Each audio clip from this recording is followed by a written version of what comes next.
जीवन सिंह जी, कल से आप भेल के चौराहे पर बैठे हुए माल्यार्पण करने जा रहे थे, लेकिन प्रशासन के द्वारा रोक दिया गया है। अब आपकी आगे क्या योजना है? लोकतांत्रिक व्यवस्था को खत्म कर दिया है और राजतंत्र चल रहा है मामा पार्टी। इसलिए अब वो जहाँ लोगों को रोक सकते हैं, जहाँ चाहे वहाँ लोगों को बंदी बना के अंदर डाल सकते हैं, जहाँ चाहे जो कर सकते हैं। जो चाहेंगे वो बात मानेंगे, जो चाहेंगे वो नहीं मानेंगे। ये उनका खुद का अब राज है। अब हम प्रताड़ित हो चुके हैं, प्रताड़ना जल्द, इसलिए हमने भूख हड़ताल का रास्ता चुना। इतनी संख्या देखने के बाद भी यदि हमारे देश का राजा नहीं जागे, प्रदेश का राजा नहीं जागे, तो इससे अच्छा है हमको प्राण त्याग देने चाहिए। जब तक हमारी बात नहीं मानी जाएगी तब तक हम भूख हड़ताल पे हैं। और प्राण त्यागने के बाद लोगों को समझ में आएगी कि कहीं ना कहीं ये गलत है। एक बार फिर से पूरे मध्य प्रदेश सहित अलग अलग राज्यों से सैनिक आने लगे हैं, बड़ी संख्या में लोग वापस आ रहे हैं। सोशल मीडिया पर भी आह्वान किया जा रहा है, क्या फिर से वही हुजूम उमड़ेगा जो 8 तारीख को उमड़ा?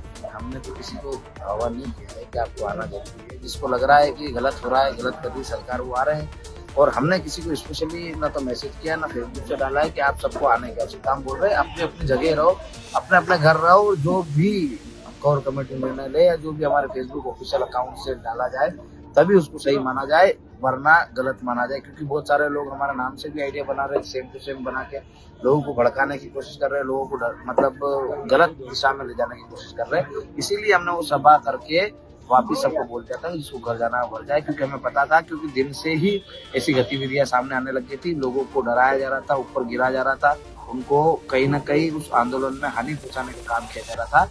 उसको हमने देख लिया था, समझ लिया था। इसीलिए हमने कहा कि हम 5 जने ही भूख हड़ताल पे बैठ के साथ हैं। कल आपके पेज के द्वारा एक गुर्जर समाज को लेके भी कुछ आश्वासन जैसा डाला गया, वो क्या विषय था, क्या भ्रम फैलाया जा रहा था? वो तो वीडियो मैंने अभी तक देखा ही नहीं है, पर उनके द्वारा कहा गया था कि कोई जो हमारे भाई आए थे क्या महिपाल कराना, उनके द्वारा कोई जाति विशेष को लेके कुछ बात कही गई थी। पर मैंने उनके जो साथी थे उनसे भी पूछा, मैंने कहा ऐसी कोई बात हुई? उन्होंने तो नकारा है इस बात को कि मैंने ऐसी कोई किसी समाज विशेष को नहीं कहा है। उसके बाद भी जो गुजर भाइयों का फोन आया कि ऐसे इस तरह की सी बातें हुई है, ऐसी ऐसी चीजें कही गई है कि हमारी जाति को गलत कहा गया है, तब हमने कहा कि किसी भी जाति के व्यक्ति को गलत कहा गया है, भले गुजर समाज हो, भले हमारा समाज हो। जब हमारी लड़ाई सबकी साथ में है, एक साथ हम मिलकर लड़ रहे हैं, तो किसी समाज को गलत नहीं बोलना चाहिए। और वो भी उस सर्व समाज के मंच से जहाँ सारे समाज के लोग एक साथ एक जाजम पर आए और एक साथ अपनी लड़ाई को लड़ रहे। इसलिए हमने जिन भाइयों का सहयोग था, क्योंकि समाज से बोले 5 आदमी आए, 50 आए, 100 आए या 5 लाख आए, वो हमारे लिए हर एक व्यक्ति इंपॉर्टेंट है। भले वो 5 लोग आए हो, 50 आए हो, 5,000 आए हो, 10,000 आए हो, 5 लाख आए हो, पर हमने उनकी भावनाओं को समझा। क्योंकि कहीं ना कहीं उनको चोट वो चीज बात है कि यार किसी ने हमारे लिए गलत बोला है, तो हमने सार्वजनिक उसकी माफी मांगी कि यदि करने से ना परिवार के कार्यक्रम में कोई भाई गलत अपशब्द बोल गया हो तो उसके लिए हम माफी चाहते हैं, क्षमा चाहते हैं। किसी के दिल को आहट पहुंची हो तो उसके लिए हम नतमस्तक होकर क्षमा चाहते हैं। और भी किसी जाति को किसी ने कुछ बोला हो तो उसके लिए भी हम आपके माध्यम से क्षमा चाहते हैं। ये किसी जाति को नीचा दिखाने का या ऊंचा दिखाने का कार्यक्रम नहीं था। ये 22 सूत्री मांगों को लेके जो सबके हक अधिकारों के लिए लड़ने वाला आंदोलन था, इसमें किसी को ऊंच नीच की आवश्यकता नहीं थी। क्योंकि हम भी, आपने देखा होगा, वहाँ हम मंच पे नहीं बैठे थे, हम मंच के नीचे जाके एक जाजम पे बैठे थे। हम चाहते हैं कि सारे समाज एक साथ एक जाजम पे आए और एक साथ अपने हक अधिकारों की लड़ाई।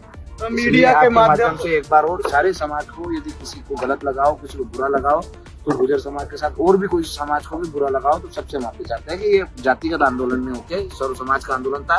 और इसमें हाँ, ये हो सकता है कि क्षत्रिय सबसे ज्यादा थे, पर सर्व समाज का इसमें योगदान था। हर समाज, हर जाति का व्यक्ति इस आंदोलन में सम्मिलित हुआ था, तो इसका समर्थन। आखिरी सवाल मेरा ये है कि मीडिया के माध्यम से खबरें आ रही हैं कि मंत्री अरविंद भदौरिया जी कह रहे हैं उन्होंने बात करने की कोशिश की है। आप क्या मानते हैं, आप तक किसी प्रकार का कोई संपर्क हुआ है? संपर्क आया है, पर यदि वो बातें मानेंगे, वो बातें करेंगे, तो पता चलेगा। खाली एक संपर्क करना कि हाँ हम आपकी बात से सहमत है, तो सहमत तो आप कोई भी बोल सकता है मैं सहमत हूँ, पर उसके लिए क्या आप सहमत हो तो यहाँ आके बोलो हाँ हम सहमत है, ये घोषणाएं कर रहे हैं, ये बात हमने कर दी है, ये पूरी हो जाएगी आपकी ये सब चीजें। हमने जो 22 सूत्री मांगे, इनमें से ये मांगे मानेंगे। उन्होंने हमको ये भी कहा कि 2-3 जो मांगे हैं, 4 मांगे जो है वो केंद्र की है, तो आप केंद्र को लिख के दे दो। और बाकी जो मांगे हैं उनको कमेटी बना के उसकी घोषणा कर दो, इन बातों पे हम सहमत है और इन पे हम काम करेंगे और उनको पूरा करेंगे।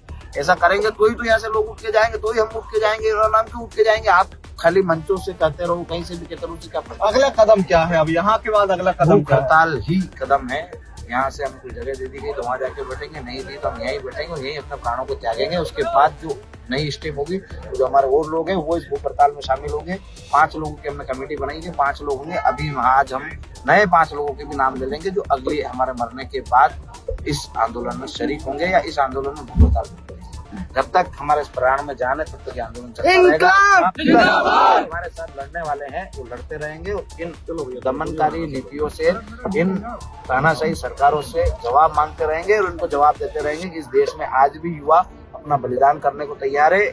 सब कुछ करते हुए भी इस देश को नुकसान नहीं पहुंचाएगा। लाखों की संख्या में भीड़ होते हुए भी हमने एक ईंट भी नहीं हिलाई है, ना कहीं नुकसान करा और आगे भी नहीं करेंगे, क्योंकि ये देश हमारी संपत्ति है। हर वर्ग का व्यक्ति हमारे साथ जुड़ा है। तो यहाँ कोई भोपाल में एक चीज भी हिलती है तो हर वर्ग का व्यक्ति हमसे जुड़ा हुआ है, कहीं ना कहीं उसको नुकसान पहुंचेगा। इसलिए हम कहीं नहीं चाहते कि ना तो सरकारी संपत्ति को नुकसान पहुंचाएंगे, ना प्राइवेट संपत्ति को पहुंचाएंगे। हम यदि नुकसान पहुंचाएंगे तो अपने आप को पहुंचाएंगे। तो अपने प्राणों के बलिदान देने के बाद भी यदि सरकारों को समझ में नहीं आती, देश को समझ में नहीं आती, तो देश का दुर्भाग्य रहेगा हमारा।